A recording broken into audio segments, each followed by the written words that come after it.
ನಾವೆಲ್ಲ ನಿಮ್ಮ ಹೀರೋವನ್ನ ಸೆಲೆಬ್ರೇಟ್ ಮಾಡ್ತೀವಿ. ಆದ್ರೆ ಅಭಿಮಾನಿಗಳನ್ನ ದೇವರು ಅಂತ ಹೇಳಿ ಮನಸ್ಸಿಂದ ಭಾವಿಸಿ ಅವರ ಖುಷಿಯನ್ನ ಸೆಲೆಬ್ರೇಟ್ ಮಾಡೋದು ನಿಮ್ಮ ಡಿ ಬಾಸ್ ಇಂದ ನೀವು ಕಲ್ತುಕೊಳ್ಬಹುದು.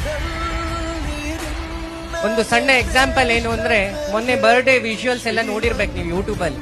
ಈ ಬಲಗೈ ಪಾಪ ಫ್ರಾಕ್ಚರ್ ಆಗಿತ್ತು, ನೋವಾಗಿತ್ತು. ಆ ಫ್ರಾಕ್ಚರ್ ಇದ್ರು ಪ್ರತಿಯೊಬ್ಬರನ್ನು ಮಾತಾಡಿಸ್ತಾ ಕೈ ಕೊಡ್ತಾ ಇದ್ರು.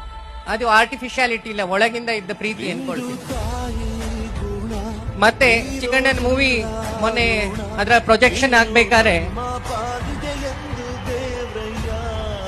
ಎಲ್ಲರೂ ಅವ್ರವ್ರ ಮೂವಿಯನ್ನ ಸೆಲೆಬ್ರೇಟ್ ಮಾಡಿದ್ರೆ ನನ್ನ ಹಾಗೆ ಇನ್ನೊಬ್ಬ ಕಲಾವಿದ ಬೆಳಿಬೇಕು ಅಂತ ಹೇಳಿ ಇಚ್ಛೆ ಪಡ್ತಾರಲ್ಲ, ಅದು ಹೀರೋವಿನ ದೊಡ್ಡ ಗುಣ.